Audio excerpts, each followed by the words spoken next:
A civilização islâmica é uma civilização que tem importância na história das ciências em geral. Ela começa no século VII da nossa era, quando Maomé funda uma religião, o islamismo, que é uma religião monoteísta e universal.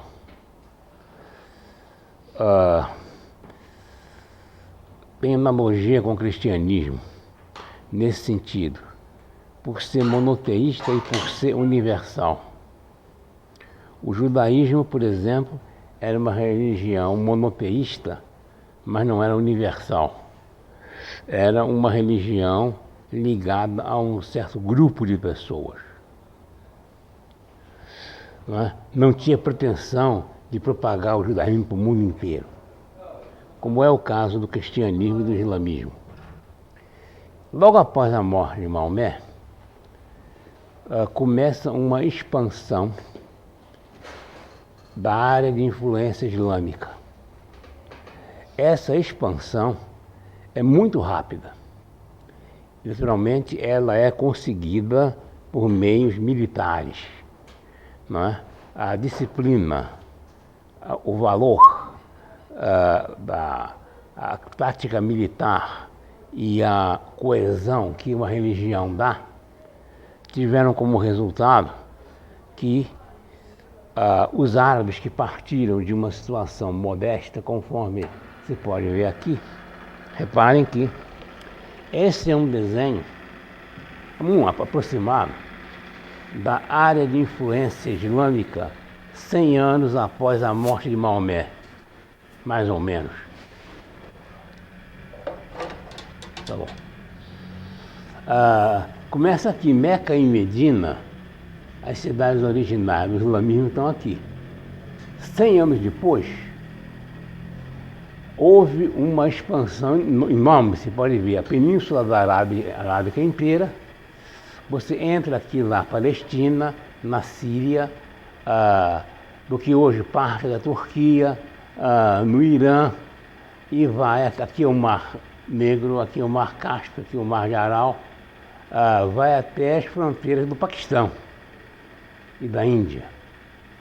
E ocupa aqui o Egito, o norte da África inteiro, passa para a Espanha e vai até o sul da França. Aqui no sul da França houve uma batalha no ano 732, em que os islâmicos foram derrotados e foram mais ou menos confinados na altura dos Pirineus. Aí também a Sicília. A Sicília também foi conquistada pelos árabes. A gente chama de árabe, já falei aqui, por razões práticas. O islamismo não é árabe em etnia, embora a característica da civilização islâmica seja a língua comum, que era o árabe, mas a civilização islâmica envolve gente das mais diferentes origens.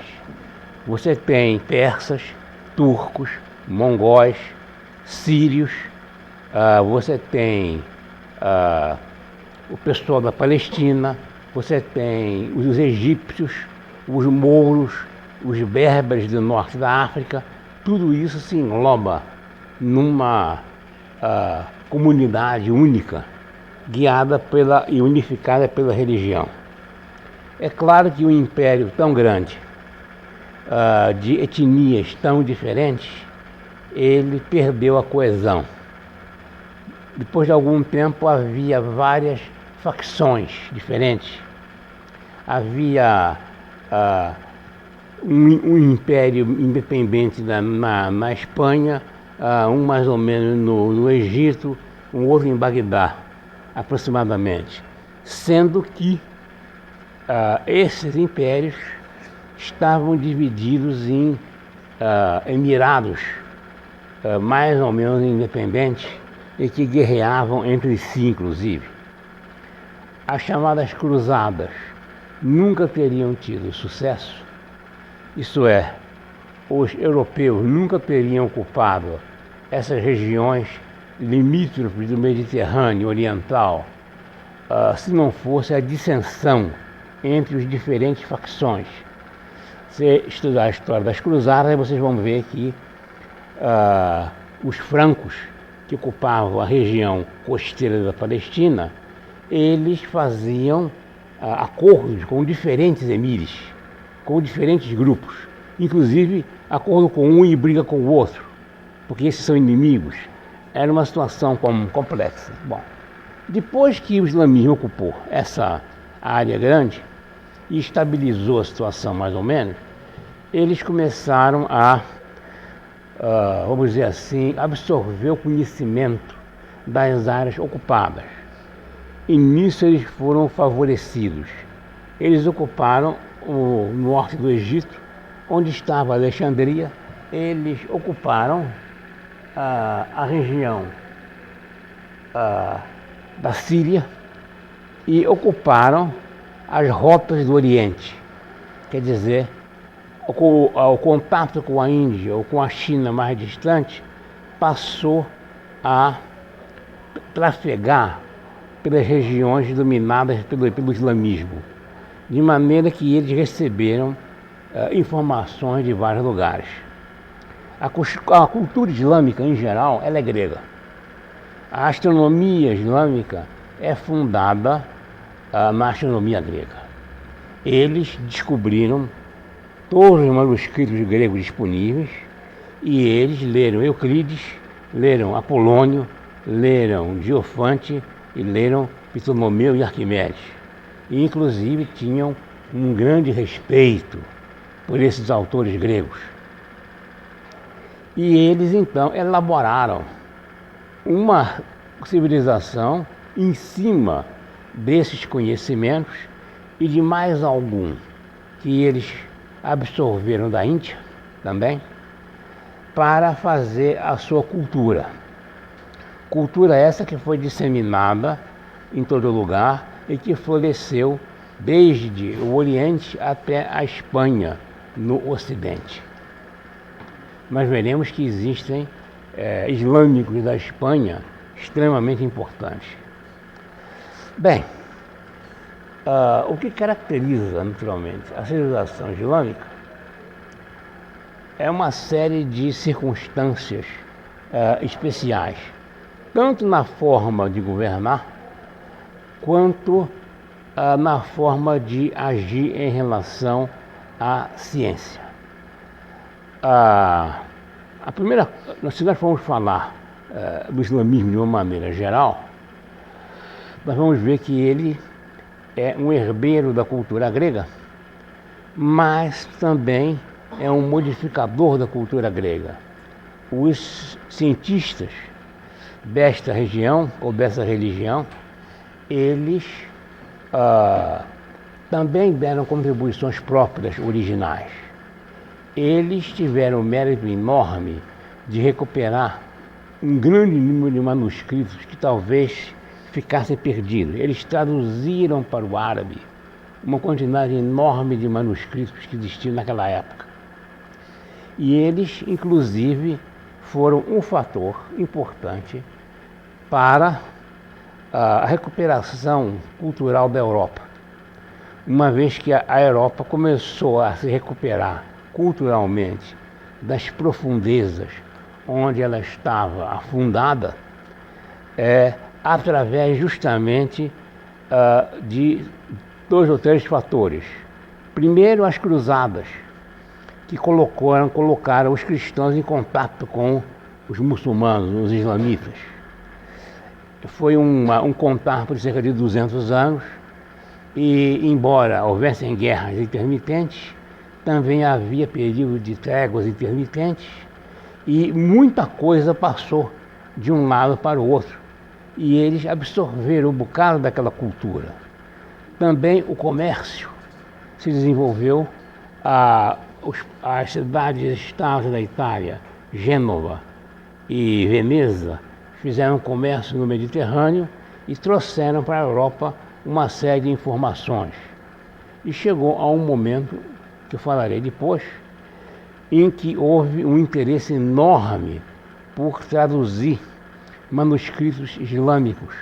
Quando houve a Reconquista, quer dizer, quando os europeus começaram a retomar a Espanha e retomar a Sicília, eles se depararam com uma cultura nova e começaram então uma rápida sequência de tradução de manuscritos. Muitos autores importantes da Grécia entraram na Europa através de manuscritos árabes. Todo mundo precisava saber um bocado do árabe para traduzir esses manuscritos. Então Aristóteles, muita coisa de Arquimedes ou de Ptolomeu, uma gesta de Ptolomeu, tudo isso entrou na Europa por versões árabes, antes de serem recuperados originais. E algumas desses manuscritos só existem em árabe. O original grego se perdeu. A versão que se tem é uma versão traduzida de algum autor islâmico que copiou aquilo numa época anterior. Bem, para começar a descrever a civilização islâmica, a gente tem que começar por algum lugar, é claro. Do que interessa para nós, é claro que nós não estamos interessados na literatura. Nós não vamos falar nas mil e uma noites. Não estamos interessados na poesia e nem na medicina, para falar a verdade, mas limitando com a astronomia, a geometria, a trigonometria e a álgebra, dá para falar um bocado de coisas. A primeira coisa que eu queria falar, começando por algum lugar, é sobre os enciclopedistas. O islamismo deixou comentaristas. Muitos escritores árabes, ou que usavam língua árabe, eles copiaram obras gregas e não se limitaram a isso. Escreveram comentários sobre as obras. Escreveram coisas a mais. Escreveram opiniões próprias. Compararam com a opinião dos outros. E esses comentários foram entrando na Europa, sendo traduzidos. E muita informação sobre vários autores foram tiradas desses comentários. Há 3 comentaristas que eu queria citar. O primeiro é Avenpace.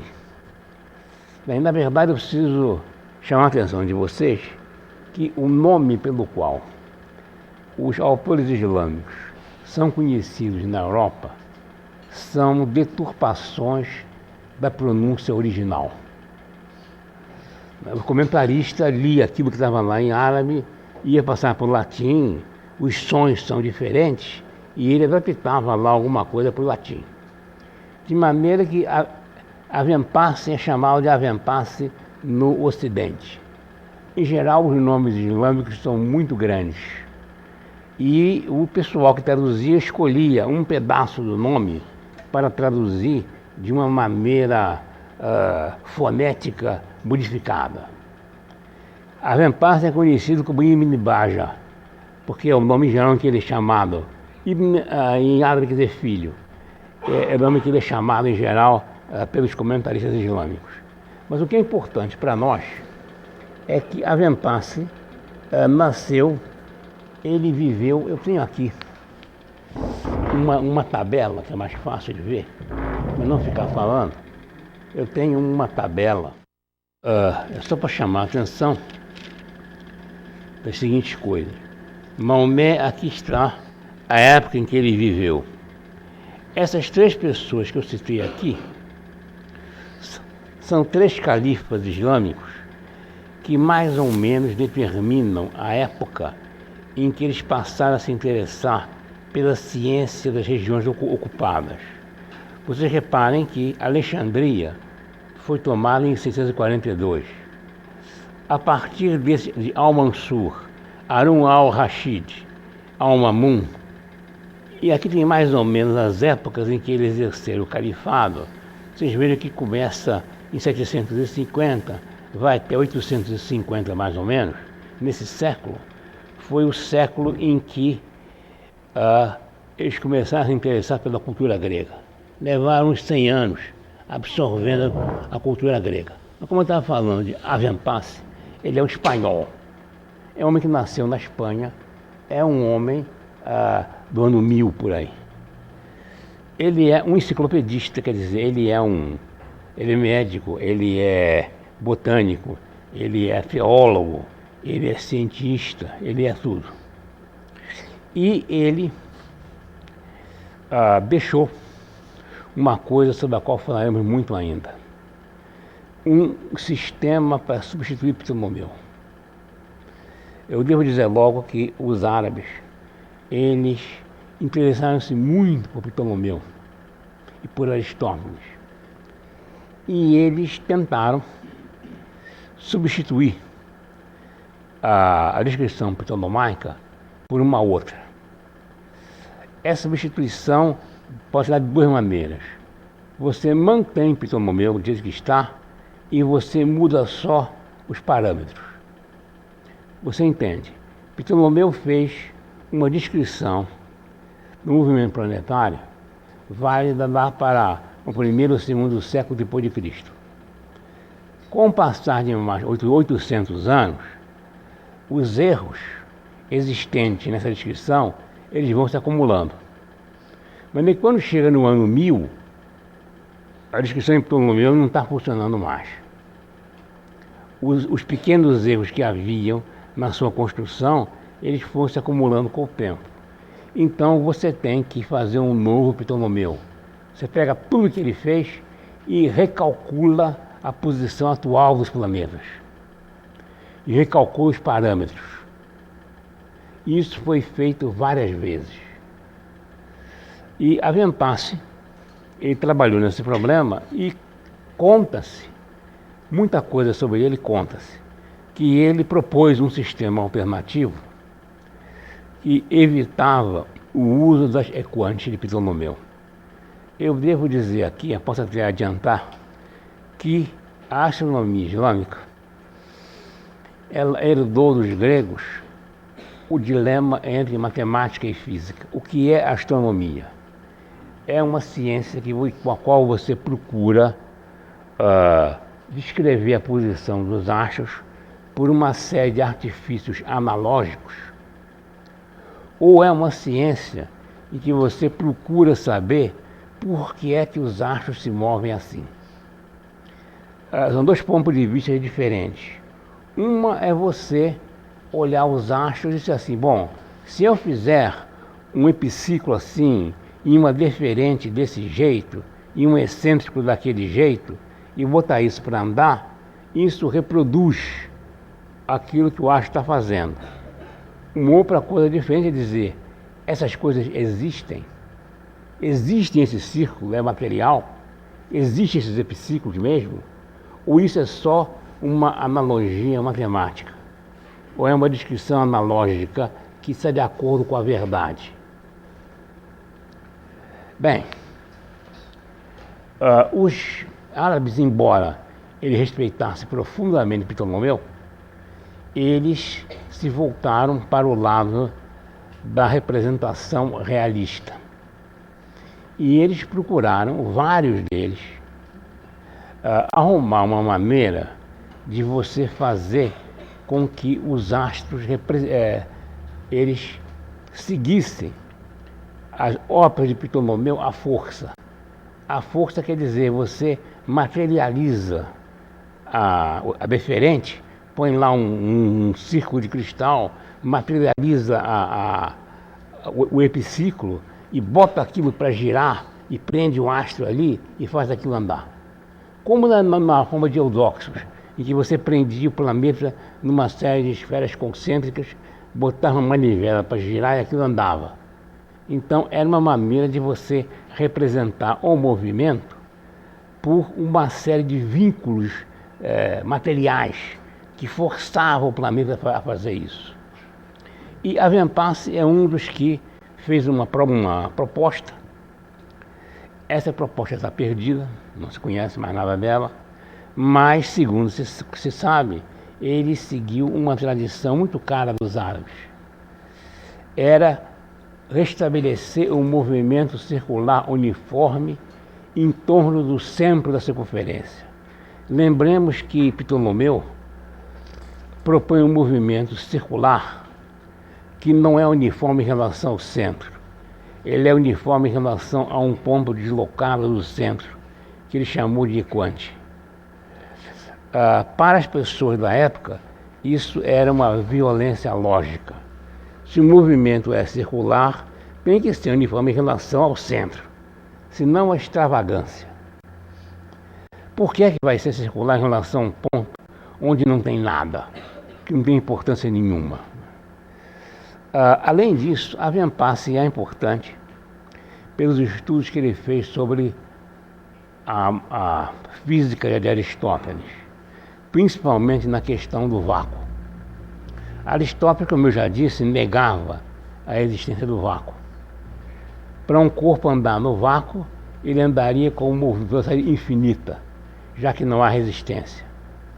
A Vem-Passe discorda e dá como exemplo os planetas. Ele diz assim: os planetas se movem em diferentes velocidades, um mais rápido, um mais lento. Será que então eles enfrentam um maior resistência do éter e outro menor resistência do éter? Será que o éter, então, ele não tem densidade uniforme? E se o éter é perfeito, ele não é como as características terrestres, não é como os elementos terrestres, que têm atrito. Se ele é perfeito, por que o planeta não anda em velocidade infinita? E ele, inclusive, ele tem a seguinte ideia: se você tiver um corpo empurrado no líquido viscoso, ele leva um certo tempo para ir de 2 pontos. Se você empurra do mesmo jeito, com o líquido cada vez menos denso, ele anda cada vez mais devagar. Mais depressa, perdão. O tempo de trânsito é menor. Ótimo. E ele diz o seguinte: se o líquido desaparecer, há um tempo de trânsito mínimo. Não é infinito. Há um tempo de trânsito mínimo que ele leva para ir de um lugar para o outro. E o que o atrito faz é aumentar esse tempo. Essa ideia é velha. 600 anos antes de a Vem-Passe, Filopônus, já falarei sobre ele, um comentarista de Alexandria, já tinha tido essa mesma ideia. Bem, o segundo nome que se pode citar é o de Avicena. Como sempre, Avicena, que é um nome que nós achamos no dicionário. Se for saber de Avicena, você vai lá no dicionário e procura Avicena. Na verdade, o nome dele não era esse. Era Alá ibn Sina. Mas, na hora de traduzir para o latim, ficou Avicena, e Avicena ele ficou para sempre. Ele é um autor muito prolífico. Deixou mais de 100 obras. Ele escrevia sobre vários assuntos. Ele era tradutor do grego de várias importantes obras. Um homem extremamente respeitado. A obra dele que mais influenciou o Ocidente foi uma obra médica que foi traduzida com o nome de Cânon da Medicina. E essa obra foi livro-texto das universidades europeias por um bocado de tempo. Todo mundo lia Galeno, que é um médico grego, ou lia Celso, que é um médico romano, ou lia Avicena. Bem, o próximo nome, Averroes, também é um espanhol, representa a cultura islâmica da Espanha. Também não se chamava Averroes, chamava-se Abu ibn Rushd. Mas na hora da tradução, então ele é Averroes, e até hoje ele é Averroes, ficou assim. Ele também era um comentarista famoso, comentou Platão, Aristóteles, fez traduções, e ele é particularmente influente no Ocidente pelos comentários que ele fez de Aristóteles. Ele traduziu Aristóteles, essa tradução entrou no Ocidente, acompanhada com os comentários que ele faz sobre a ciência de Aristóteles. Devemos dizer que Averroes é um aristotélico convicto. E, quando essas coisas entraram no Ocidente, todo mundo engoliu Aristóteles como comentário de Averroes, ao ponto de, se na época, lá no século XIII ou XIV, um indivíduo fosse muito apegado às ideias de Aristóteles, especialmente naquilo em que ela pode, em princípio, contradizer a tradição bíblica, ele era um averroísta. Era um tipo de heresia, averroísmo. Quer dizer, é o sujeito que lê Aristóteles segundo Averroes e Aristóteles é a Bíblia dele. Praticamente isso, e isso chegou a existir. E chegou a preocupar as autoridades eclesiásticas. Essa é a tendência do averroísmo. Bem, aí eu citei 3 dos principais comentaristas islâmicos. Agora nós podemos começar a falar um pouco na ciência islâmica. Começando pela astronomia. A astronomia islâmica, ela tem influências religiosas. A nossa também tem, mas a islâmica a influência é muito mais marcante, porque o Corão já define um calendário. Então quem é islâmico tem que adotar aquele calendário. E é um calendário puramente lunar. Os meses têm 29 dias e meio, que é o tempo entre 2 lunações. E uma característica comum aos calendários lunares é quando é que começa o mês. Nós poderíamos ingenuamente imaginar, bom, começa o mês no meio da lua nova, ou no meio da lua cheia. Acontece que o meio da lua nova e o meio da lua cheia são muito difíceis de determinar, porque a lua nova fica nova vários dias, e a lua cheia parece cheia alguns dias. Onde é o auge da lua cheia, você não sabe. De maneira que a preferência, em geral, vai para a seguinte situação. O mês começa quando o quarto crescente começa numa iluminação periférica. Quando começa a aparecer alguma luzinha no contorno da lua, é que começa o mês. Bem, naturalmente que essa simples definição já é um estímulo para você estudar o movimento lunar, para você prever quando vão começar os meses. A segunda influência é que a própria religião islâmica obriga os fiéis a fazer oração voltada para a Meca. Bem, voltar para a Meca é fácil quando você está na Arábia, mas quando você tem um império islâmico enorme, você saber onde está a Meca é um problema. Você tem que conhecer não só os pontos cardeais muito bem, mas você tem que conhecer geografia, para saber rezar na direção certa. Você está no norte da África, você está na Espanha, ou você está na Turquia, como é que você vai saber para onde fica a Meca? Então isso é um bom estímulo para estudar astronomia. O terceiro estímulo é a hora da prece. O islamismo manda que você faça as orações periódicas, cada vez por dia, né? Nas cidades islâmicas tinha uma série de minaretes, né, nas torres, onde um encarregado, um muezim, ele subia no alto da torre e chamava os crentes para a prece.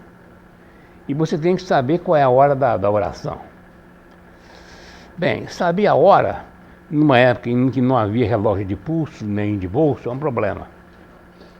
A maneira natural de saber a hora é astronômica.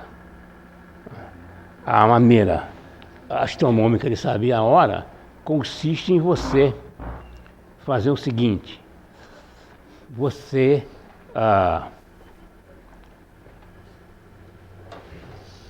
calcular o ângulo de 2 planos. Você tem aqui o lugar onde você está, isso é um meridiano, passa pelo Polo Norte, pelo Polo Sul, e passa pelo ponto onde você está. Aqui está o Sol. Aí você põe um observador no centro da Terra e você considera esses 3 pontos, o Norte, o Sul e o Sol. Isso aqui dá um outro meridiano. Esse plano corta a Terra no outro meridiano e o ângulo desses meridianos é o ângulo da hora. Quando o ângulo for 0 é meio-dia. Bem, tudo bem. Agora, como é que você calcula o ângulo da hora? Isso é um problema complexo. Porque você está numa posição da Terra. Então, o que você tem que fazer é tirar o ângulo da hora por vias trigonométricas, por trigonometria esférica. Você sabe onde você está, sabe onde é a posição do Polo Norte, sabe a elevação do Polo Norte no horizonte, conhece o seu meridiano e você mede a elevação do Sol acima do Equador, que isso é fácil de medir. E aí você tem que resolver um triângulo esférico para achar o ângulo da hora. Isso é um excelente estímulo para você estudar trigonometria esférica, coisa em que os islâmicos se distinguiram. Bem, uma maneira de você achar a hora de maneira mais prática é você usar um astrolábio. O astrolábio é um instrumento grego aperfeiçoado pelos islâmicos. Os astrolábios mais antigos que se conhecem datam do ano 900. São de fabricação islâmica. Nenhum dos gregos se continuou. E eles é um instrumento complicado, porque é uma espécie de régua de calcular circular.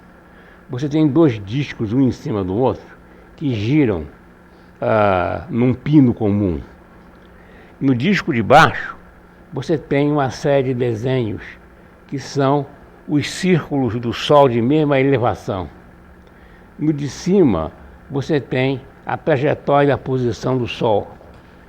E você tem, junto com o instrumento, uma régua em que você mede a altura do Sol, vai no instrumento, gira a placa de cima em relação à de baixo, até que a curva de elevação do Sol que você mediu intercepte a curva do Sol na placa de cima e você lê a hora no instrumento.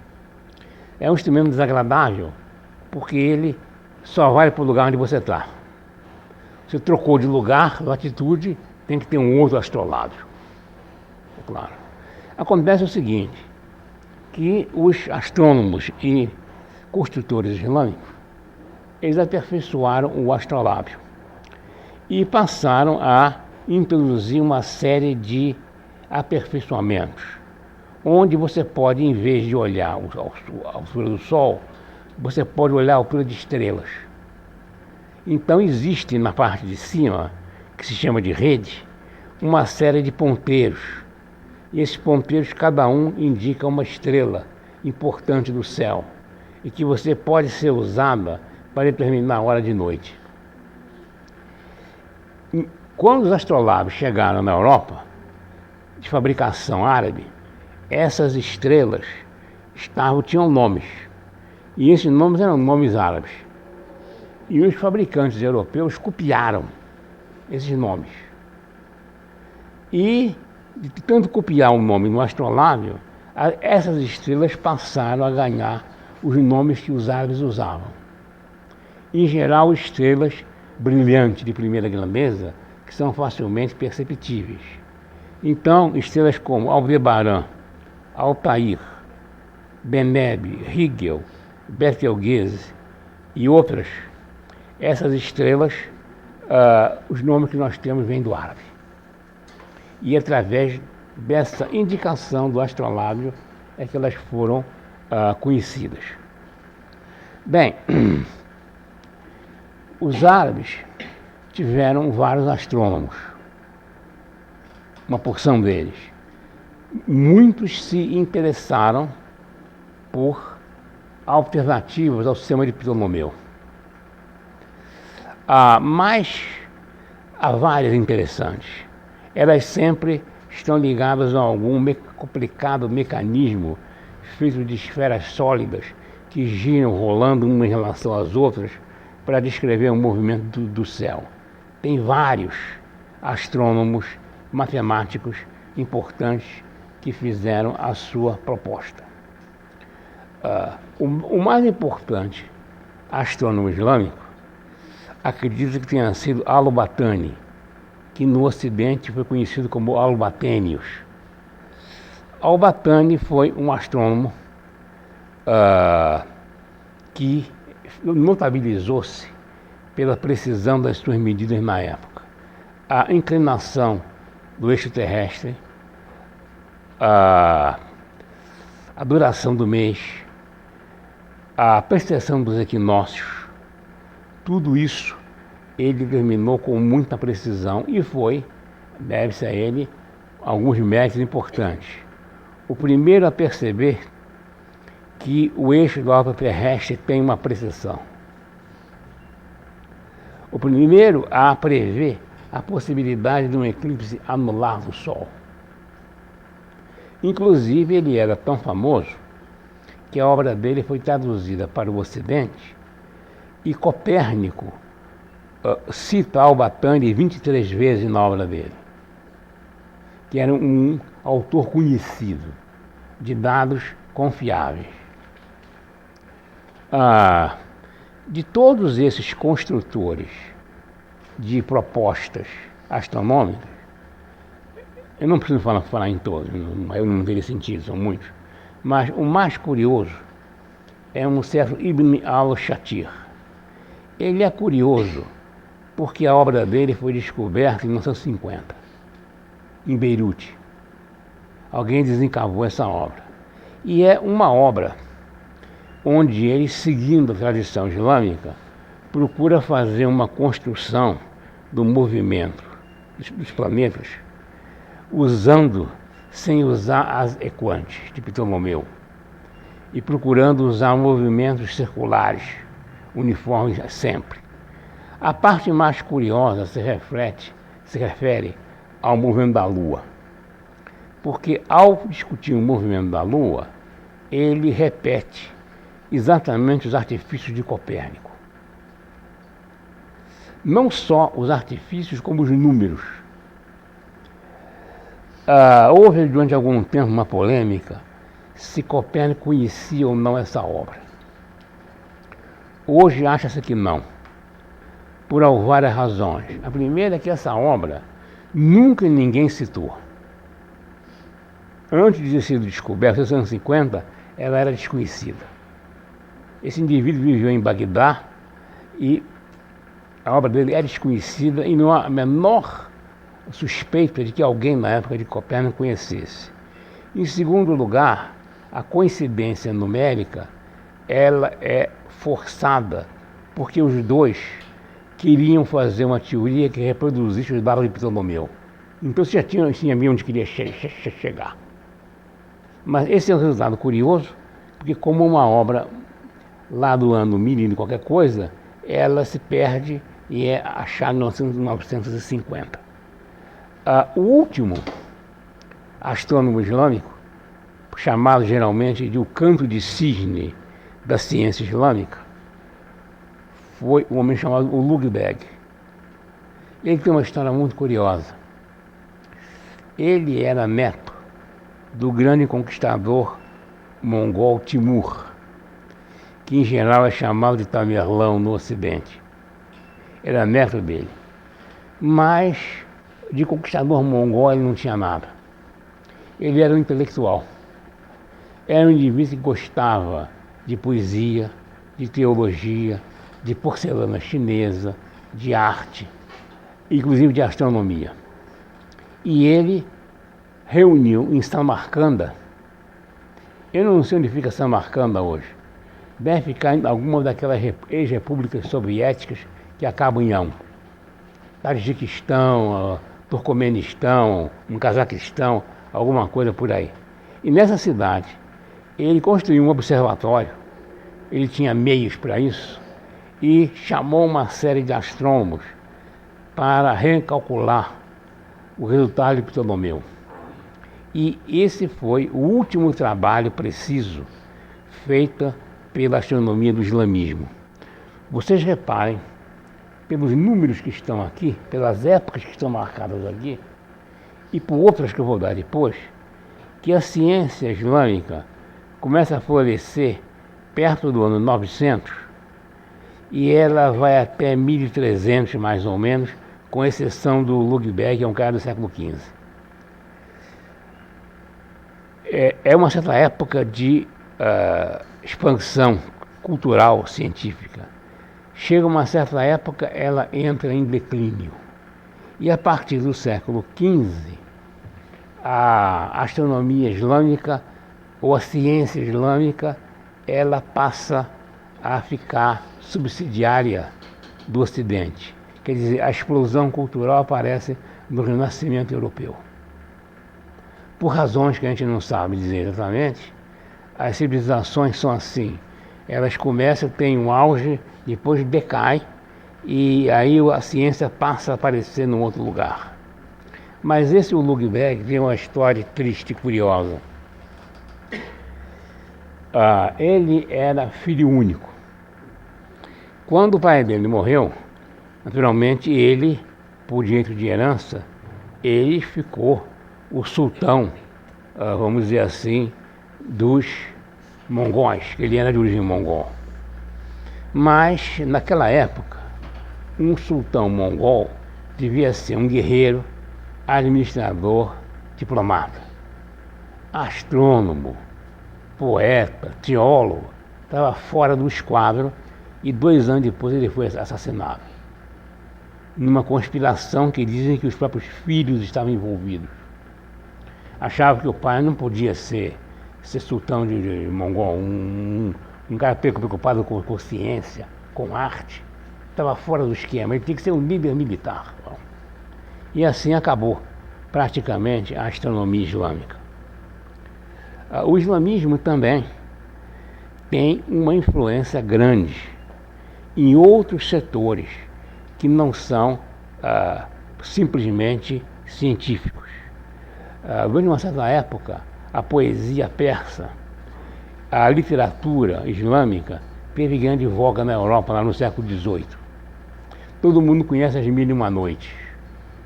As Mil e Uma Noites é, vamos dizer assim, o coroamento.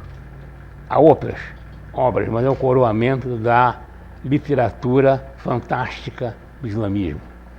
É uma coletânea de contos de mais diferentes origens e extremamente imaginosos e que despertaram muito interesse do Ocidente a partir do século XVIII. Mas se a gente volta para a parte de ciência, o próximo assunto que nós devemos abordar e que é importante aparece na matemática. O islamismo tem a sua contribuição para a matemática, sem a mínima dúvida.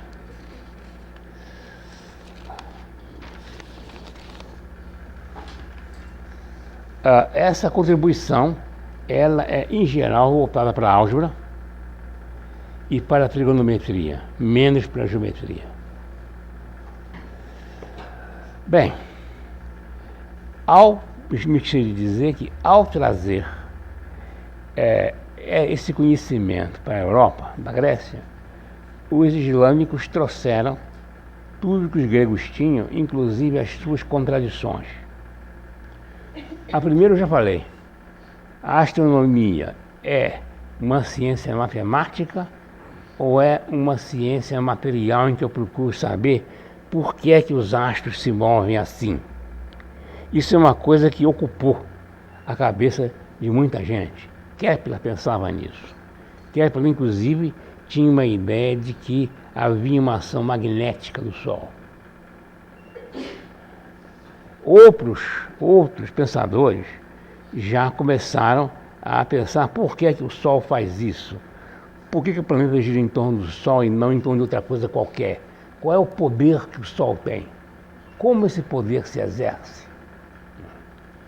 Bem, uma das dúvidas que eu deveria mencionar é pouco lembrada, é que quando Hiparco descobriu a precessão dos equinócios e fez as primeiras determinações, começaram a procurar depois meios de melhorar o resultado. Acontece que a precessão do equinócio é tão lenta que um astrônomo, para medi-la, ele tem que usar dados de astrônomos anteriores, porque ela anda muito devagar. Você mesmo sozinho é difícil medir a variação, tem que usar tabelas de vários astrônomos. Ora, cada astrônomo faz algum erro, é inevitável. E se você pega todas as tabelas, e se você pega o valor que está lá e dá fé ao valor que está lá, você chega a um resultado que não é uma precessão uniforme. Porque, imagine naquela época, com os meios disponíveis, você medir uma coisa extremamente lenta é uma coisa sujeita a uma série de erros. De maneira que os gregos já começaram a aparecer com umas dúvidas a respeito da precessão dos equinócios. Dúvidas essas que não foram encampadas por Ptolomeu. Mas a ideia era o que se chamou de trepidação. Esse nome foi importante, porque achava que o equinócio não precessava uniformemente. Ele vinha, dava umas sacudidas, umas paradas, andava, parava para cá e para lá, rodava um pouco, andava. E os astrônomos islâmicos, eles absorveram também essas dúvidas. Alguns astrônomos islâmicos acreditaram nisso. Outros não. Outros mantiveram... E essas dúvidas vieram para o Ocidente.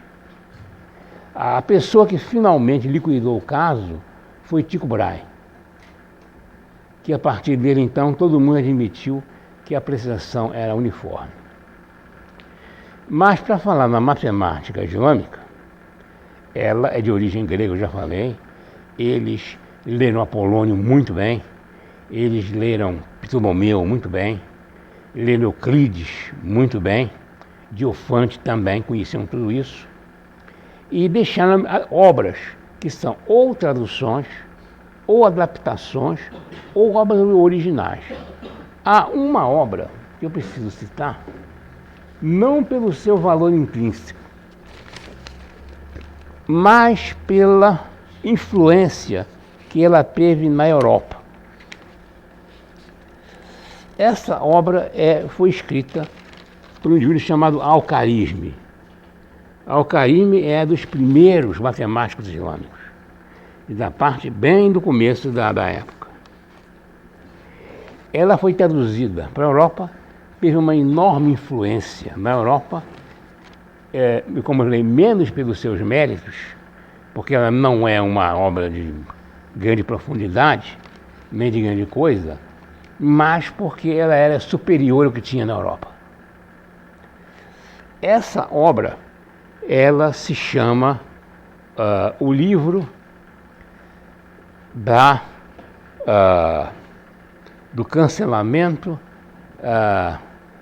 e da... Como é que se diz? Há uma palavra árabe que eu tenho que ver aqui. Da restauração.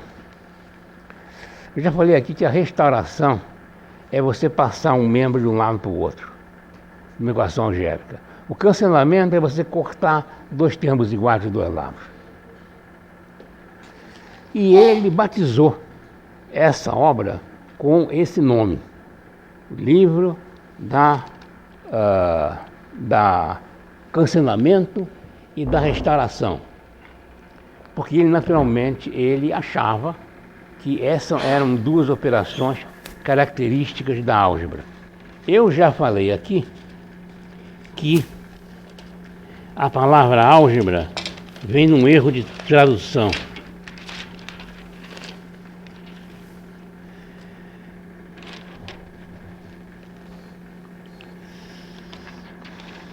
Aqui tem o nome de uma porção de gente, logo, com as datas, e você pode ver por essas datas como é que a civilização islâmica foi importante.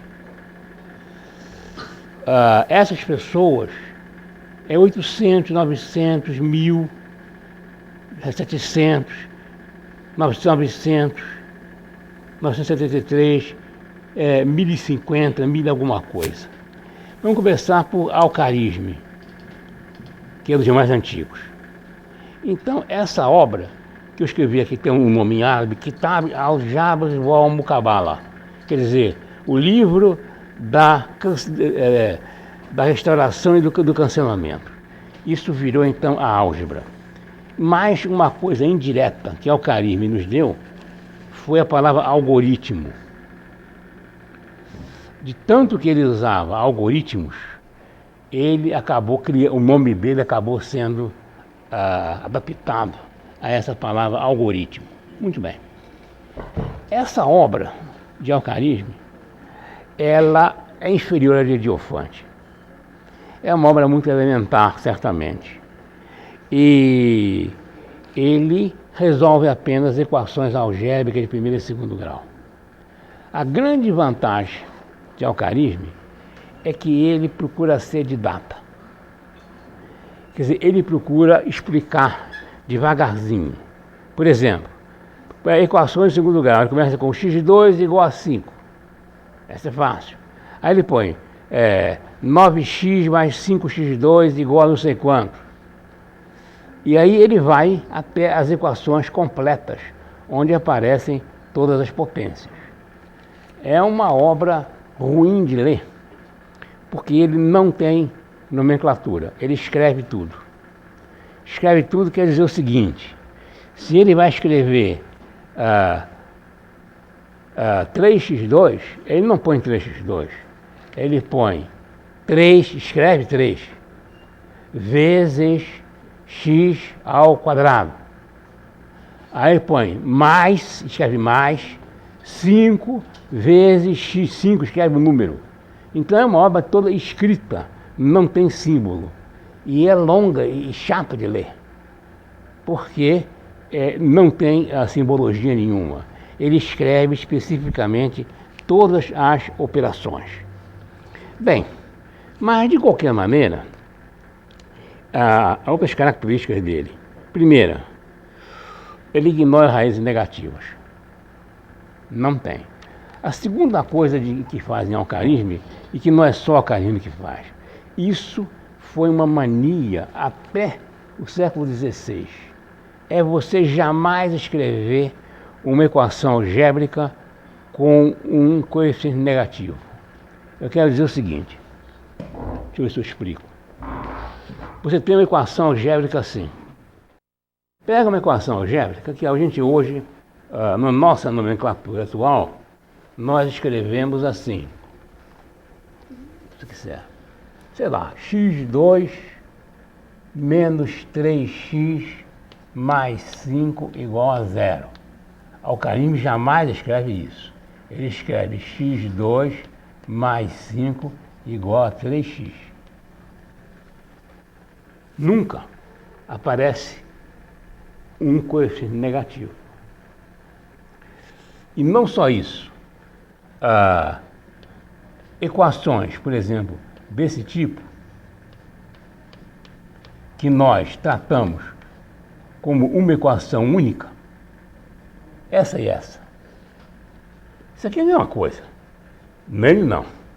Isso são coisas diferentes, resolvidas por métodos diferentes.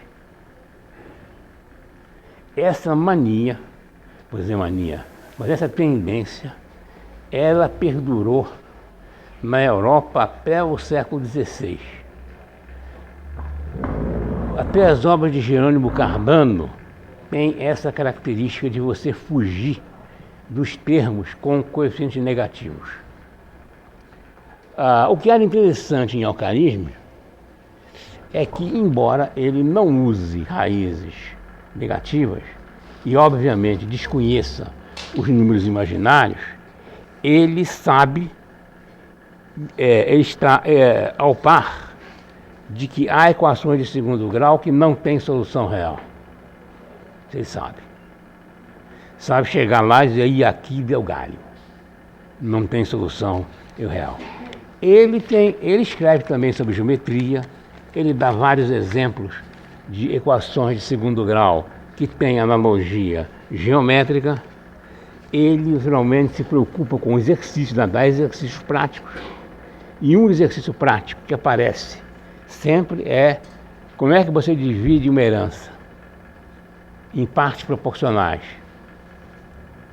Quer dizer, tenho herança de tanto e eu quero dar 1/3 para o filho mais velho, um quinto para o segundo filho e tal. Quanto vai dar isso? Essas coisas todas aparecem nessas obras de alcarismo. Bem, o próximo nome eu vou deixar para intervalo depois. É melhor.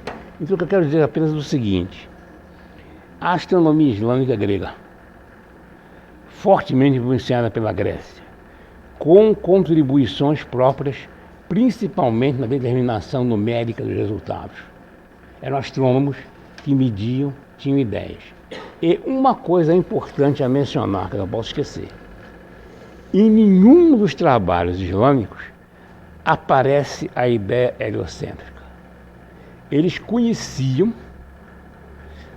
o resultado Arquimedes.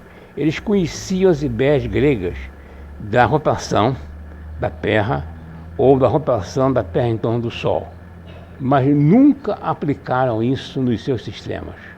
Eles se mantiveram sempre fiéis, vamos dizer assim, à ideia de uma Terra em repouso.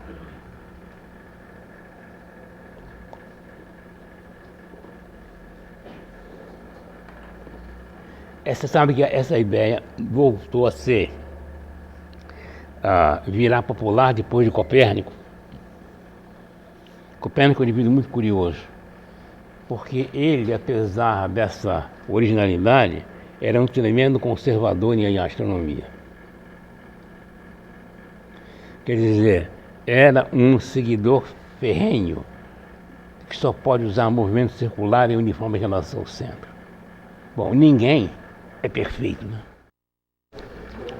Bom, eu estava falando de matemática islâmica e há vários nomes além de alcarismo, tem vários nomes importantes. A gente pode citar vários, só para comentar. Por exemplo, Tabit ibn Qurra é um homem do século IX. Ele foi um matemático. Ele era um homem muito culto, devia ser, porque ele traduziu Euclides, Arquimedes, Apolônio, Ptolomeu. Isso dá uma medida do conhecimento dele. Para você traduzir isso tudo, você tem que ser mesmo bom. São obras pesadas, são obras de fundo. E ele era um matemático.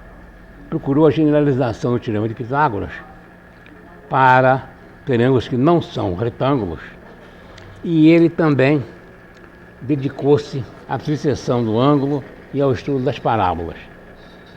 Esse foi um dos astrônomos que se meteu com a telequidação, não por culpa dele, mas por culpa dos dados disponíveis na época. O outro nome que todo mundo cita é de um persa chamado Abu Verfa. Ele era um homem de Bagdá, trabalhando em Bagdá. Ele traduziu o Diofante, o que não é fácil. Ele fez comentários sobre várias obras gregas. Aliás, é uma coisa característica. Há vários tipos de comentários e traduções de diferentes autores árabes. Um traduz uma obra, o outro traduz depois, melhorando a tradução e adaptando melhor. Mas a importância do nosso amigo Abu Verfa está na trigonometria. Ele foi quem generalizou a lei dos senos para os triângulos esféricos. Importante. Fez tabelas precisas de senos e tangentes. E foi o inventor da secante e da cossecante. Com Abu Verfa, as 6 linhas trigonométricas, seno, cosseno, tangente, cotangente, secante, cossecante, aparecem no domínio da trigonometria. O outro nome muito citado é o de Al-Biruni, que no Ocidente é chamado de Alpetragius, por alguma razão extravagante. Ele foi um grande erudito E a importância dele está ligada ao fato que ele viveu na Índia muito tempo. E ele fez um relato da matemática hindu da sua época, o que é particularmente precioso para nós.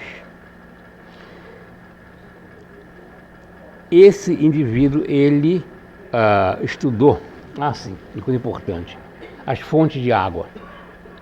Por que é que a água nasce? De onde vem a nascente? E ele que deu explicações sobre qual é o percurso da água entre a absorção da terra e a nascente. E também fez uma coisa curiosa. Ele mediu densidade de metais e pedras preciosas. Naquela época, a palavra densidade praticamente era ignorada. E ele chamou atenção para a importância da densidade como um dado característico da substância. E, inclusive, devemos lembrar que as medidas dele são muito boas, são bastante precisas. O próximo nome é Omar Khayyam. Omar Khayyam é um poeta, muito mais conhecido como poeta. Tem uma obra traduzida na Europa chamada Rubaiyat. Rubaiyat é um tipo de poesia persa, islâmica. É um poema de forma fixa característico. E ele, poeta, ele admirador das mulheres, dos vinhos e tal, etc. e tudo, mas ele era matemático também. E ele tem uma álgebra, onde ele considera equações de terceiro grau. Ele não sabe resolver equações de terceiro grau. Naquela época eram tidas como insolúveis, e ele procura soluções baseadas em interseção de cônicas. Não é difícil você ver como é que funciona o método de Omar Khayyam. Você pega uma equação de terceiro grau,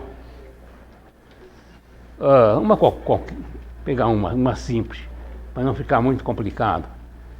Você pega uma equação de terceiro grau, sei lá, x3, eu escrevi uma aqui, x3 mais ax2 mais cx mais c igual a zero. Aí você faz x2 igual a y e substitui aqui xy, x3, x2 igual a xy, mais ay mais c igual a zero. Bem, isso aqui é uma parábola. Isso aqui é uma hipérbole. Você desenha as duas curvas e você faz a interseção delas.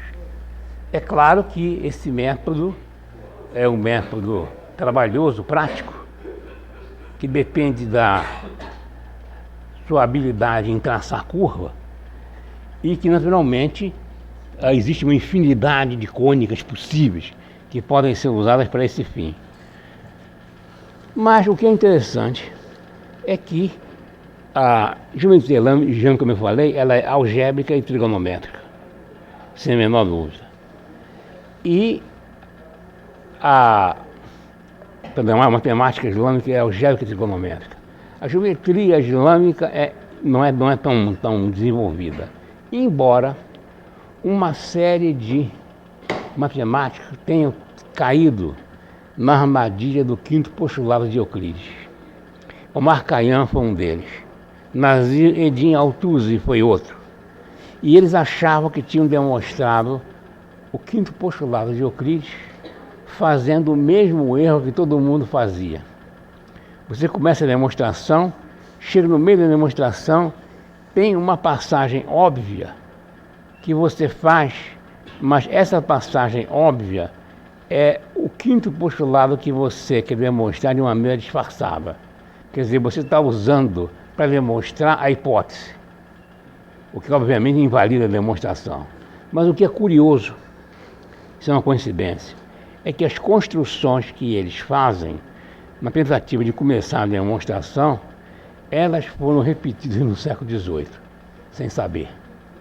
O mesmo ponto de partida aparece no trabalho do Saccheri ou do Lambert. Isso é muito interessante. Bem, Tem mais coisas sobre a qual você pode falar, obviamente.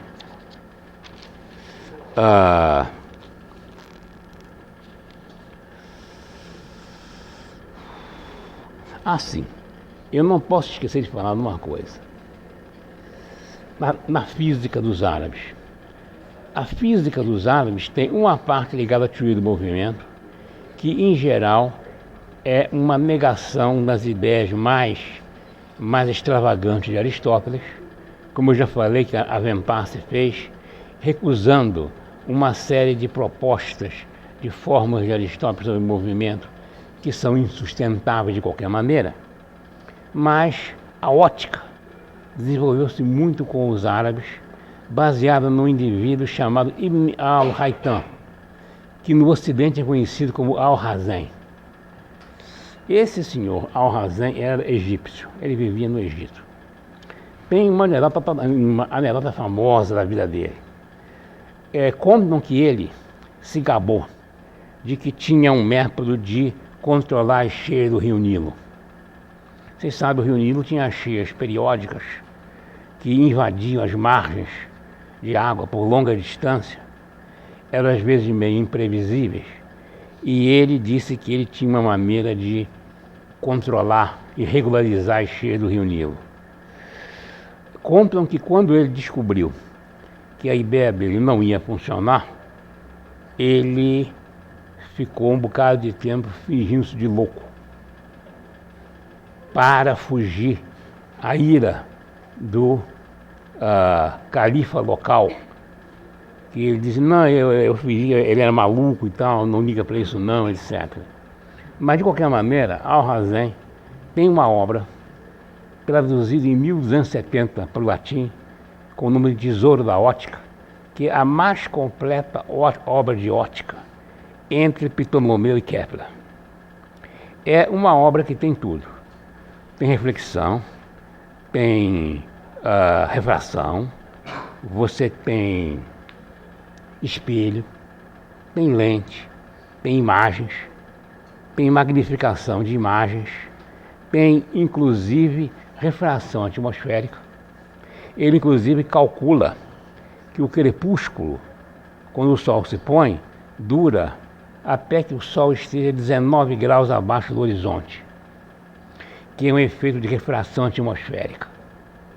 Que o sol já está abaixo do horizonte, mas a luz dele desviada na atmosfera, ela ainda chega nos nossos olhos. E chega sempre vermelha, porque o azul espalha muito mais que o vermelho, de maneira que o horizonte é sempre vermelho. Bem, mas isso é uma coisa que a gente descobriu muito depois. Mas o que é interessante também em Al-Hazen é que ele menciona um famoso ilusão de ótica, segundo a qual a Lua, quando está baixa no horizonte, parece muito maior do que quando está no zênite.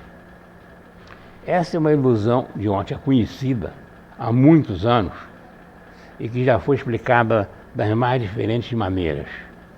Quer dizer, os instrumentos não mentem. Se você pegar um goniômetro e medir o tamanho da Lua angular no horizonte e no outro, é a mesma coisa. Mas a aparência que o olho humano dá é que a Lua, em geral, é mais maior quando está perto do horizonte. Também deve-se muito a Al-Hazen o esforço que ele fez para fazer triunfar a teoria segundo a qual a luz emana do objeto e é detectada pelo olho humano. Conta a teoria antiga de que o olho humano manda um sinal que fica buscando os objetos. E quando ele acha o objeto, você vê. A espécie do tato à distância de que eu falei aqui. Essa obra, então, foi muito divulgada no Ocidente, fez avançar muito a ótica do Ocidente até a época de Kepler. Bem, ainda posso citar uma coisa curiosa. Desses matemáticos islâmicos que eu citei, eram filósofos, eram cientistas, eram matemáticos. Viviam, em geral, sob a proteção de algum potentado importante.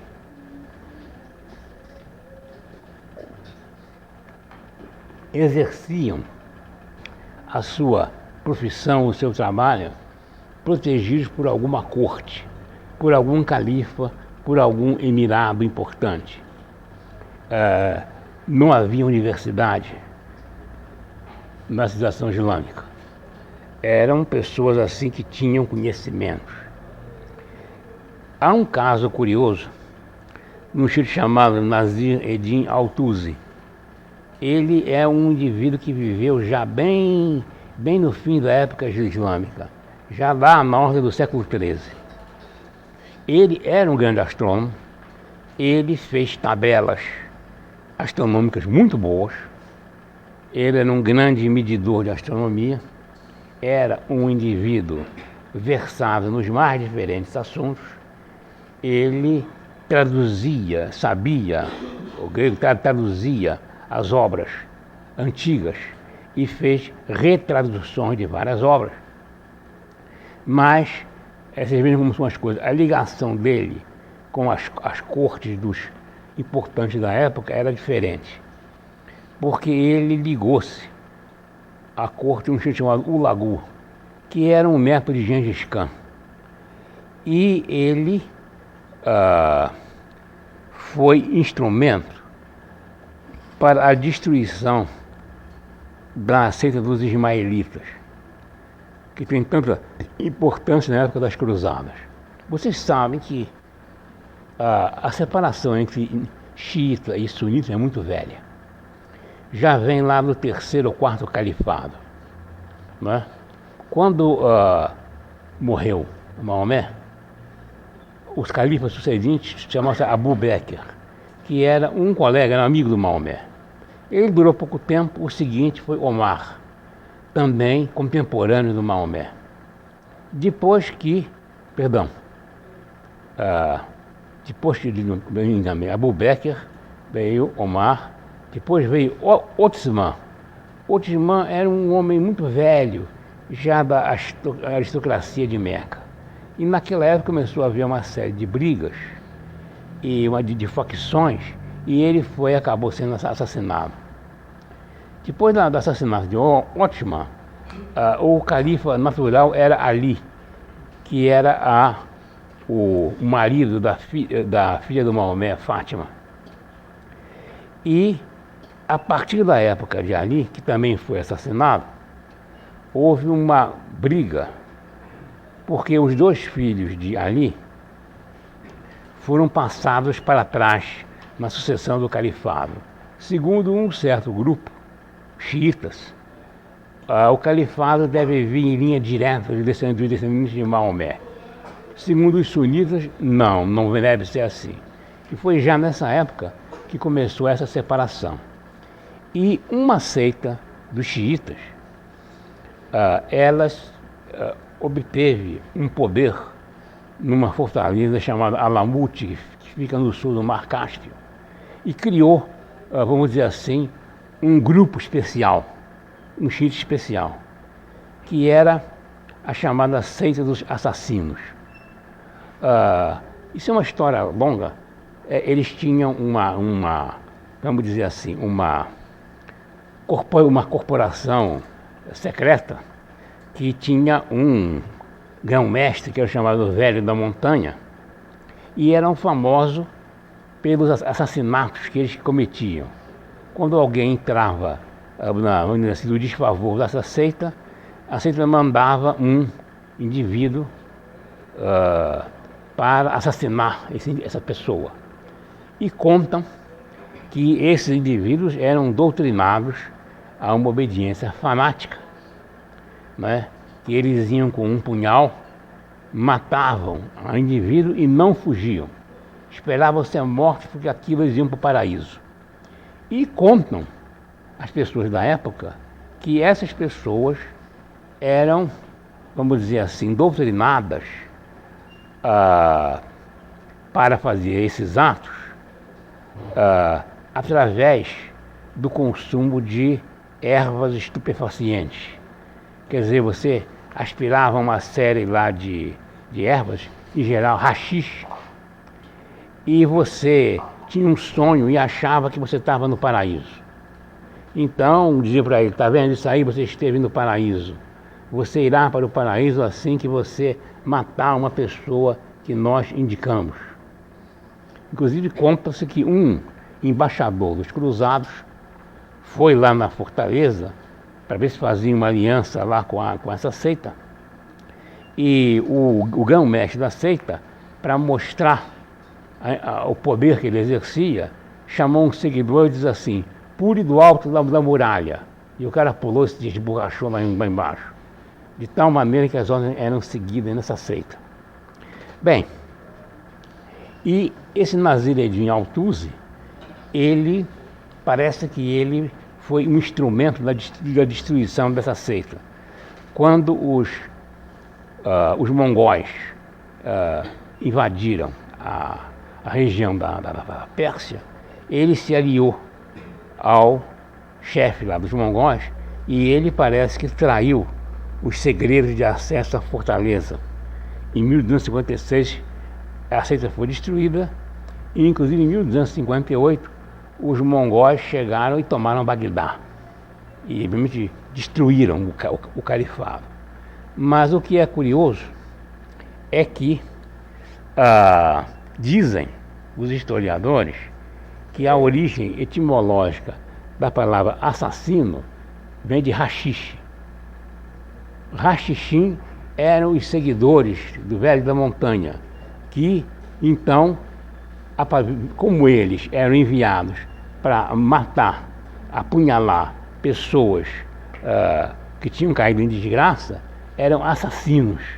E que a palavra assassino está ligada a esse nome de haxixe. Bom, esse é um apanhado muito breve da ciência islâmica. Ela é uma cultura que atinge um certo grau de brilhantismo, lá entre 900 e 1200, 1300. Depois ela cai numa certa decadência e ela é instrumental, como veremos depois, para a recuperação do conhecimento europeu. Porque as universidades europeias que começaram a se formar nessa época, elas se absorveram muito dessas traduções. Serviu de curso para todo mundo, serviu de conhecimento para todo mundo e serviu para esse movimento universitário europeu, que é uma coisa que não tem semelhança em lugar nenhum. As universidades europeias eram corporações muito diferentes das universidades de hoje. Foi um movimento incrível que se expandiu com enorme rapidez. Toda universidade importante toda cidade importante tinha uma universidade. Essas universidades seguiam os mesmos padrões, seguiam as mesmas estruturas e foram um foco, durante um certo tempo, pelo menos, foram um foco de criação científica, embora muito prejudicados pela natureza do conhecimento da época. A universidade era um lugar de estudar livro antigo. Não tinha laboratório. Não existia isso. Não existia experiência.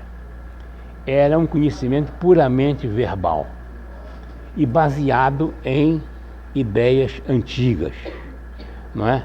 A convicção medieval é que a ciência da Grécia e da Alexandria tinha atingido já o patamar máximo, em que pouca coisa se podia fazer mais. O mais que se podia fazer era você se embeber daquelas ideias antigas. O que marca o Renascimento na Europa é uma posição oposta, né? Ou seja, a gente vai ver que os renascentistas, primeiro, eram pessoas fora da universidade. A universidade decaiu.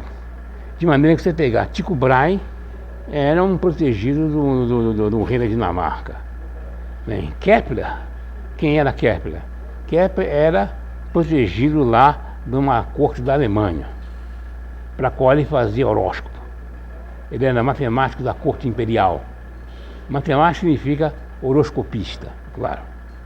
Você vê, Copérnico tinha um emprego muito agradável numa catedral.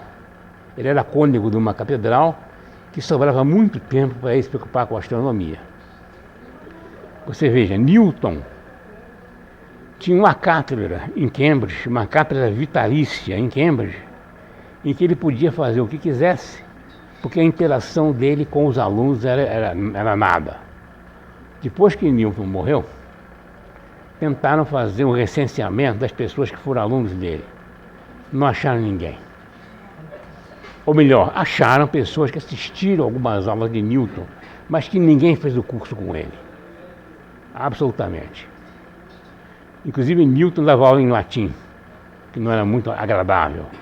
E além disso, ele dava aula das coisas dele, que ninguém entendia na época.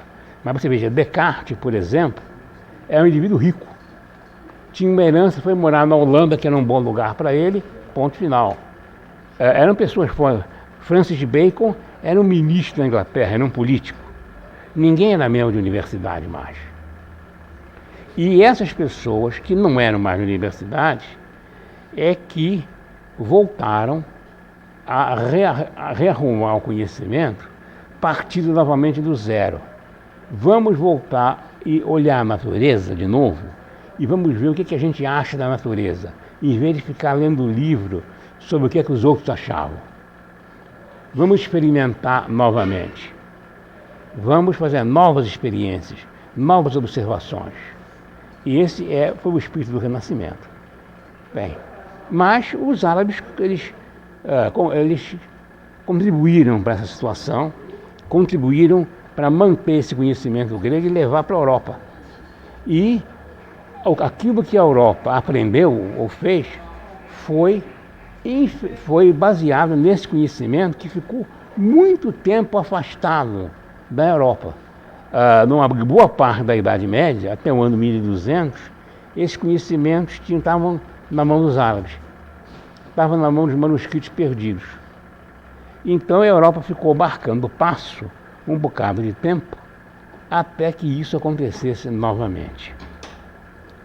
Bem, eu ainda posso começar a falar um pouco sobre um outro tipo de ciência, que é a ciência da Índia. A Índia tem a sua ciência.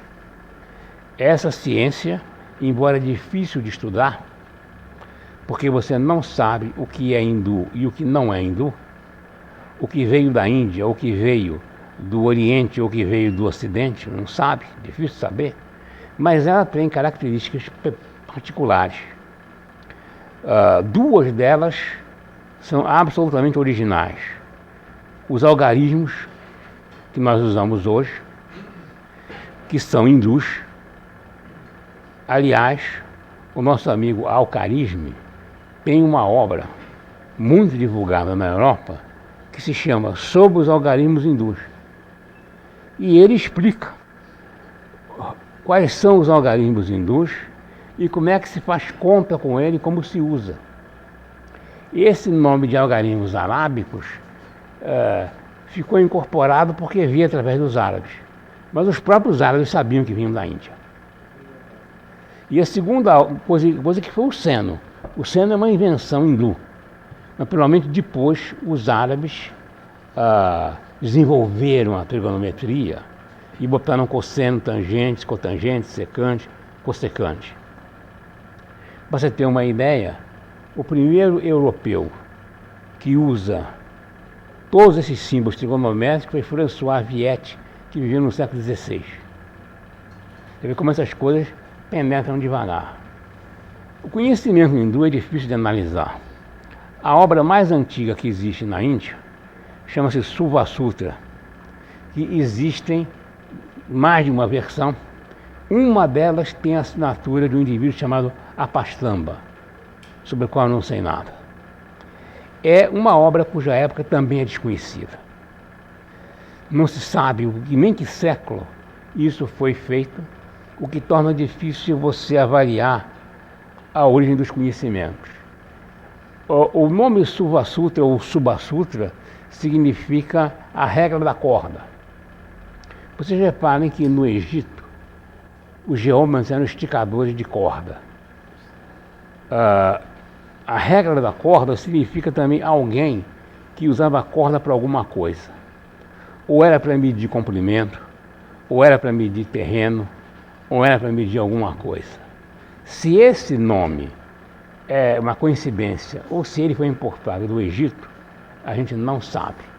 O conteúdo dessa obra tem pouca coisa, claro, mas tem tríades pitagóricas, quer dizer, números inteiros tais que A2 mais B2 é igual a C2, tem uma coleção desses números, tem uma aproximação para a raiz de 2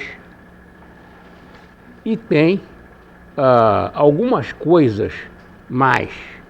Por exemplo, o famoso problema, dado um retângulo, ache um quadrado cuja área é igual ao retângulo. Aparece nessas obras. Se essas obras refletem conhecimento local ou importado de algum lugar, é muito difícil saber.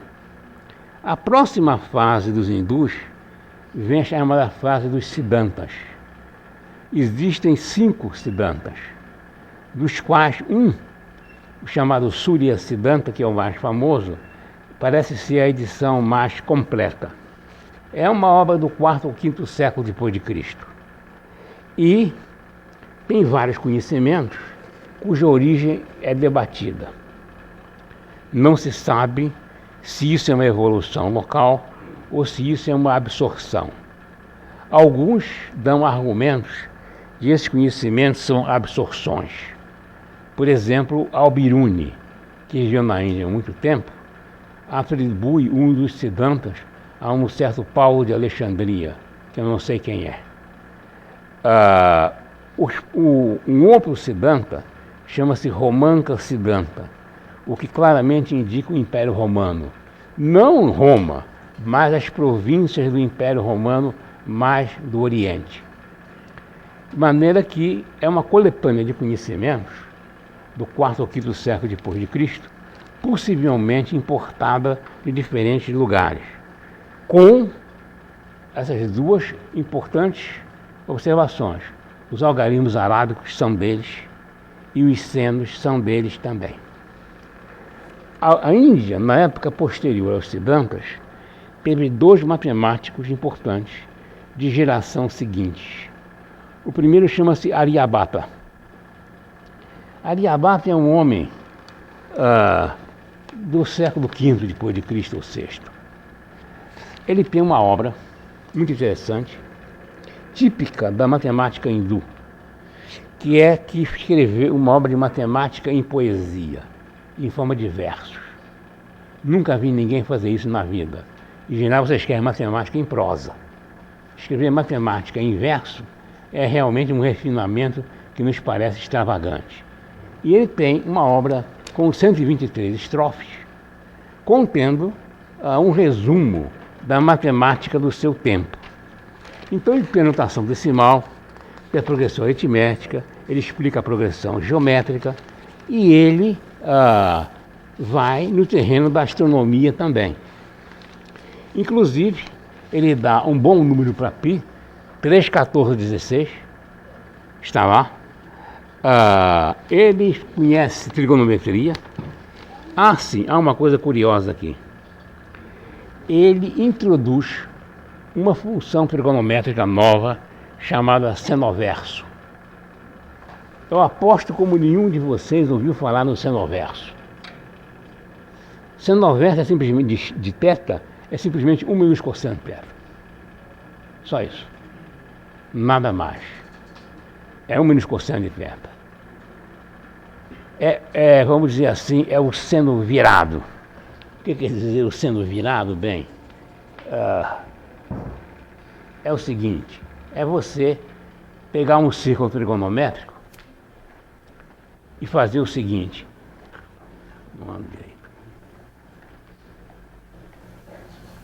Pega um círculo trigonométrico, vamos ver aqui, raio 1, pega aqui um ângulo, isso aqui é o seno, não é? Isto é o cosseno. Isto que sobra é o senoverso. É o seno virado para cá. Bem, essa função trigonométrica, ela foi usada por muito tempo. Se você for ler a obra de Newton, o princípio de Newton, está cheio de senoverso. Depois caiu em desuso. Todo mundo passou a escrever simplesmente um menos cosseno de θ. E não deu nenhum nome para isso. Bom, outra coisa curiosa em Aryabhata é que ele tem uma obra de geometria, tem resultados bons e resultados errados. Aliás, Al-Biruni, o grande comentarista islâmico, definiu a geometria, a aritmética hindu assim: é uma mistura de pedra preciosa e cascalho. Quer dizer, tem coisas interessantes e tem coisas ruins, tudo misturado. Mas Aryabhata também tem astronomia. Nos seus versos, ele bota lá coisa de astronomia. E, inclusive, o que é mais curioso é que ele menciona a possibilidade da rotação terrestre. Se isso é uma ideia da Índia, se isso é uma ideia importada da Grécia, a gente não sabe. Mas que essa ideia andou na Índia, e sabemos que andou porque Al-Biruni menciona esse fato, esse tipo de possibilidade. O segundo nome interessante é o de Brahmagupta. Brahmagupta viveu num século depois de Aryabhata, mas, como já disseram vários autores, é como se ele vivesse num outro mundo, porque a matemática dele nada tem a ver com a de Aryabhata. Por exemplo, o π, que Aryabhata dá 3, 14, 16, ele dá 2 números. O prático é 3 e o bom é raiz de 10. Não tem nada a ver com o que se fazia antes. E a geometria contém resultados bons e aproximados. O importante em Brahmagupta é a álgebra. É a melhor parte da álgebra. Primeiro porque ele é o primeiro a considerar raízes negativas com a fonte de segundo grau. Primeira coisa. Segunda coisa, ele enuncia o que chama de regra dos sinais. Mais por mais dá mais por menos dá menos, menos por menos dá mais. Aparece isso já na Índia, em Brahmagupta. E ele discute, por exemplo, soluções de equações condicionais. Por exemplo, eu dou uma equação e peço quais as soluções dessa equação que são racionais. Por exemplo, eu posso copiar um exemplo dele aqui. Como ele já morreu há muito tempo, eu não estou plagiando ninguém mais. Não tem mais direito autoral. Ele propõe a seguinte equação.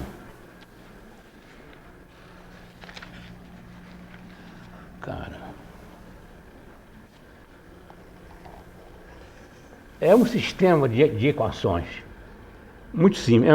É uma equação. Mx mais ny igual a p. M, N e P são inteiros. Acha as soluções dessa equação em que x e y são racionais. Não é difícil ver que as soluções são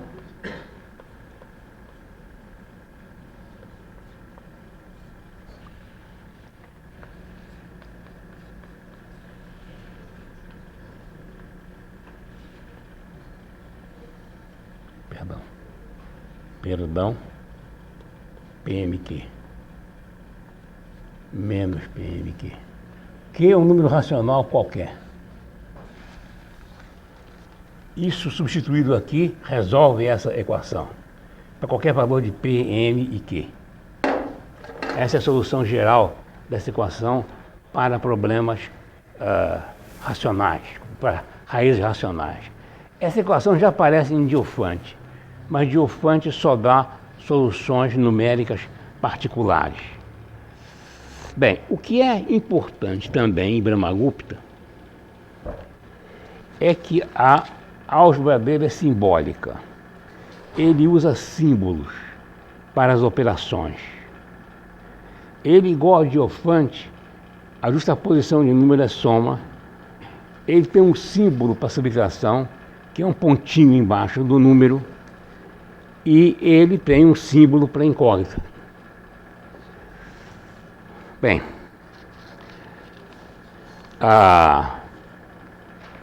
ele também fala em astronomia. Aparecem novidades estranhas até. A primeira novidade é um epiciclo oval, coisa que ninguém na Grécia usou. Um epiciclo oval para descrever os planetas. E uma coisa das mais curiosas, extremamente interessante, é que ele postula a existência de um planeta que ninguém viu, que ele chama de Raul, e que esse planeta seria responsável pelos eclipses. Isso tem uma velha ressonância na astronomia pitagórica, da antiterra, o planeta que ninguém viu. Por que é que ele faz isso? A gente não sabe. Ou é uma ideia própria, ou ele tirou isso de alguma escola pitagórica. Não sabemos dizer. Bem, o último matemático que se deve mencionar é o de Bhaskara. Bhaskara é um matemático diferente já, porque ele já é do ano 1100. Os outros são de 500, 600, 700 por aí. Bhaskara é do ano 1100. Ele escreveu 2 obras sobre uma matemática. Essa obra é uma compilação de coisas anteriores. Pi, por exemplo, ele dá 22 sétimos, valor aproximado, ou 3,1416. Mas tem resultados originais em Bhaskara. O primeiro original importante dele é que ele é a primeira pessoa a imaginar a divisão por zero, dando um valor infinito. Uma outra coisa curiosa que acontece em Bhaskara, e que é uma coisa que eu até anotei aqui em algum lugar, porque demonstra realmente a paciência infinita dos matemáticos hindus. Eu anotei em algum lugar aqui, faço questão até de mostrar. Sim, não, aqui não. Eu faço questão de mostrar porque é uma coisa até ilustrativa, que é um problema que ele resolve e que indica, aqui está. O problema é o seguinte: considere essa equação aqui, ó. x2 é igual a 1 mais py2, onde p é um número inteiro. Discuta as raízes dessa equação para vários valores de p. Muito bem. Você pode discutir vários valores de p. E ele descobre que para p igual a 61, a raiz é x é isso e y é isso. Se vocês olharem para o tamanho desses números e lembrarem que na época não tinha regra de calcular, só para você achar x2 já é um trabalho desgraçado, y2 idem. E como é que ele achou esse x e esse y desse tamanho, eu não sei. Ele devia ter um bocado de paciência e tempo disponível. Bem, para encerrar o que eu ia dizer, eu posso completar dizendo que a Bhaskara tem uma obra chamada Lilavati. Essa obra é muito curiosa, porque está ligada a uma lenda. Lilavati era a filha de Bhaskara e ela ia se casar. E ele, como era astrólogo também, naturalmente, olhou lá as estrelas e marcou a data propícia para o casamento, a hora certa. E conta-se que ela ficou olhando no relógio era uma clepsidra, um relógio de água, com um furinho lá onde saía a água, para chegar, até ver quando é que chegava a hora certa do casamento. E dizem que uma pérola caiu do vestido dela e tapou o buraco que saía água. E aí passou a época propícia do casamento e ela não pôde casar. E aí o Bhaskara disse que para consolar a filha dela, pela perda do marido, ele ia fazê-la imortal. E escreveu uma obra chamada Lilavati com o nome dela. E é uma obra de pergunta e resposta. Ele pergunta e ela responde o problema. Naturalmente que ele é um poeta. Ele não diz assim: fala aí, minha filha, qual é o número que somado com a terça parte da sua metade dá tanto. Ele fala assim: diga-me, filha maravilhosa, não é? Dos olhos de gazela e do colo de pomba-rola, não sei o que, não sei o que, qual é o número que é isso, aí vem a resposta. Bem, então podemos comentar uma coisa só. Primeiro, que ele de fato fez ela ficar famosa. Agora, se consolou pela perda do marido, aí é um outro problema. Deixo para vocês discutirem. Bom, por hoje chega.